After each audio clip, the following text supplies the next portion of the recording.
అందరికీ నమస్కారం. నేను మీ ఆయుర్వేద డాక్టర్ చిట్టిపొట్ల మధుసూదన శర్మని. మనం ఈ వీడియోలో మధుమేహ వ్యాధికి దివ్య ఔషధం అనేటువంటి అంశాన్ని గురించి తెలుసుకోబోతున్నాం. ఈ రోజుల్లో ఒక భారతదేశంలోనే కాకుండా ప్రపంచవ్యాప్తంగా వేధించి పీడించేటువంటి అత్యంత సర్వసాధారణమైనటువంటి సమస్య మధుమేహం. దీన్నే షుగర్ వ్యాధి అని, డయాబెటిస్ మెలిటిస్ అని, చక్కెర వ్యాధి అని ఇలా రకరకాల పేర్లతో పిలుస్తూ ఉంటారు.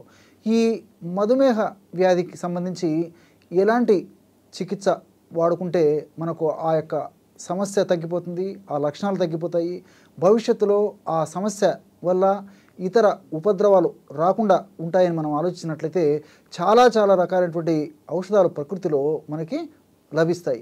వాటిల్లో మీకే మీరు తయారు చేసుకోదగ్గ ఒక చక్కటి అనుభూతమైనటువంటివి చాలా సమర్థవంతంగా పనిచేసేటువంటి ఔషధాన్ని ఇప్పుడు మనం తెలుసుకోబోతున్నాం. ఆ ఔషధ తయారీకి కావాల్సినటువంటి పదార్థాలు 3. మెంతులను వేయించి చూర్ణం చేసి పెట్టుకొని ఆ యొక్క మెంతుల యొక్క చూర్ణాన్ని ఒక 50 గ్రాములు తీసుకోండి. అట్లే నేరేడు విత్తుల చూర్ణం బాగా నిదానంగా రాసుకోండి. నేరేడు విత్తుల చూర్ణం. ఈ నేరేడు విత్తనాల యొక్క చూర్ణము మనకు మార్కెట్లో దొరుకుతుంది. జంబూ బీజ చూర్ణం అనేటువంటి పేరుతో మనకి మార్కెట్లో విక్రయిస్తూ ఉంటారనమాట. కాబట్టి నేరేడు విత్తుల చూర్ణం అన్నా జంబూ బీజ చూర్ణం అన్నా రెండు ఒకటే. ఈ యొక్క చూర్ణం ఒక 50 గ్రాములు తీసుకోండి. చివరగా పసుపు కొమ్ములు దంచి తయారు చేసుకున్నటువంటి చూర్ణాన్ని ఒక 25 గ్రాములు తీసుకోండి. మళ్ళీ ఒకసారి చెప్తాను చూడండి. మెంతులను వేయించి చేసినటువంటి చూర్ణం 50 గ్రాములు, జంబూ బీజ చూర్ణం అంటే నేరేడు గింజల యొక్క చూర్ణం 50 గ్రాములు, అట్లే పసుపు చూర్ణం 25 గ్రాములు. ఈ 3 పదార్థాలు కలపడం వల్ల 125 గ్రాముల ఔషధం రెడీ అయిపోతుంది అనమాట. 3 పదార్థాలు కలపడం వల్ల 125 గ్రాముల ఔషధం రెడీ అయిపోతుంది. ఈ ఔషధం అంటే ఈ 3 పదార్థాలు కలిపేసేసి ఆ యొక్క చూర్ణాన్ని బాగా కలిసిపోయిన తర్వాత ఆ యొక్క చూర్ణాన్ని ఒక గాజు సీసాలో నిల్వ ఉంచుకొని రోజు ఉదయం ఆహారానికి ఒక అరగంట ముందు సేవిస్తుండాలన్నమాట.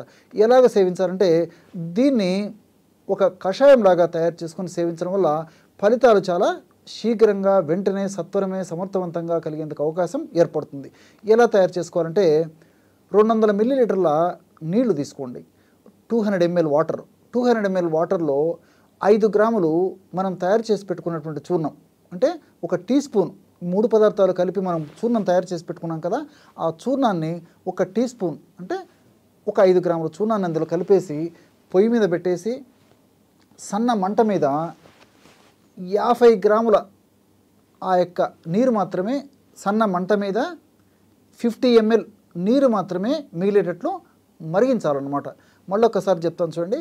200 మిల్లీలీటర్ల 200 ml నీళ్లు తీసుకోవాలి. 200 ml నీళ్ళల్లో 5 గ్రామ్స్ లేదా ఒక టీ స్పూన్ మనం తయారు చేసి పెట్టుకున్నటువంటి పౌడర్ కలుపుకోవాలి. దాన్ని పొయ్యి మీద పెట్టేసి సన్న మంట మీద 50 ml నీళ్లు మాత్రమే మిగిలేటట్లు, అంటే ఒక 10 ml అటు ఇటు అయినా పర్లేదు అనమాట. అంటే 50 to 60, 70 ml వరకైనా పర్లేదు.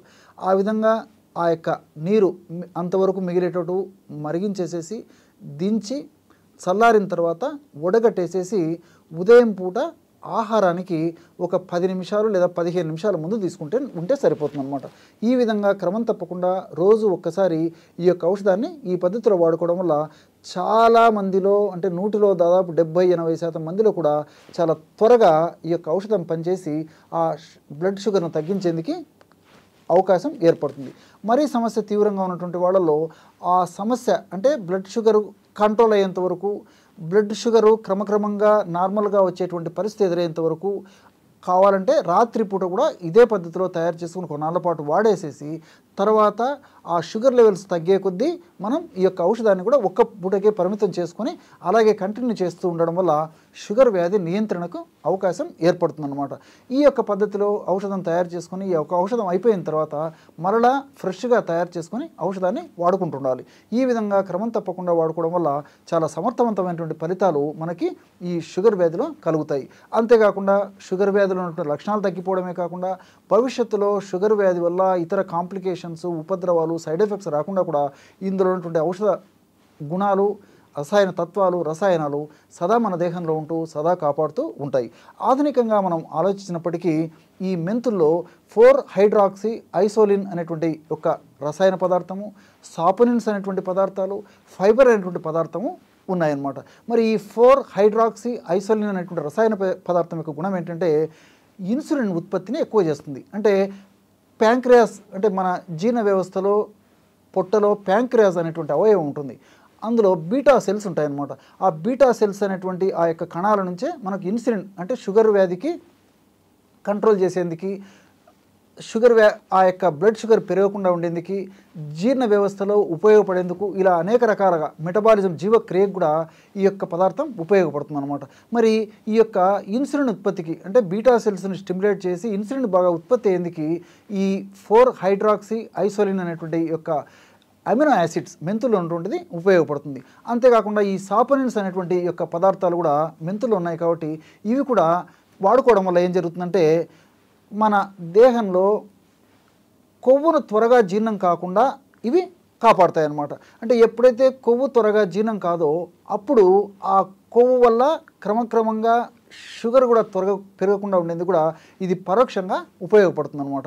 అంతేకాకుండా ఇందులో ఉన్నటువంటి ఈ యొక్క లైపేజ్ యొక్క ప్రభావం మరొకటి ఏంటంటే ఇందులో ఉన్నటువంటి ఈ యొక్క సాపోనిన్స్ అనేటువంటి యొక్క పదార్థం యొక్క ప్రభావం ఏంటంటే లైపేజ్ అనేటువంటి ఎంజైమ్ యొక్క ఉత్పత్తిని తగ్గిస్తుంది. ఈ లైపేజ్ అనేటువంటి ఎంజైమే ఈ కొవ్వు పదార్థాలని బాగా జీర్ణం చేసేందుకు ఉపయోగపడుతుంది. ఎప్పుడైతే లైపేజ్ అనేటువంటి ఎంజైమ్ ఉత్పత్తి తగ్గిపోతుందో మనం తీసుకున్నటువంటి ఆహార పదార్థం అనేటువంటి కొవ్వు కూడా త్వరగా జీర్ణం కాకుండా ఉంటుంది. కాబట్టి అది కూడా పరోక్షంగా షుగర్ పెరగకుండా ఉండేందుకు పరోక్షంగా ఉపయోగపడేందుకు అవకాశం ఏర్పడుతుంది. వీటన్నిటికి తోడు ఈ ఎల్డిఎల్ వీటన్నిటికి తోడు ట్రైగ్లిజరైడ్స్ అదేవిధంగా ఎల్డిఎల్ అనేటువంటి కొలెస్ట్రాల్ని తగ్గించేందుకు కూడా ఈ సప్లిమెంట్స్ ఉపయోగపడతాయి. ఈ ఫైబరు హెచ్డిఎల్ అనేటువంటి ఈ కొవ్వు మంచి కొవ్వు మన దేహానికి ఉపయోగపడే కొవ్వును పెంచేందుకు ఈ ఫైబర్ మెంతులు ఉన్నటువంటి ఫైబర్ ఉపయోగపడుతుంది. అట్లే నేరేడులో ఉన్నటువంటి ఈ లిటియోలిన్ ఆంథోసైలిన్స్ అనేటువంటి ఈ యొక్క పదార్థాలు కూడా చాలా చక్కగా ఈ షుగర్ వ్యాధికి ఉపయోగపడతాయి.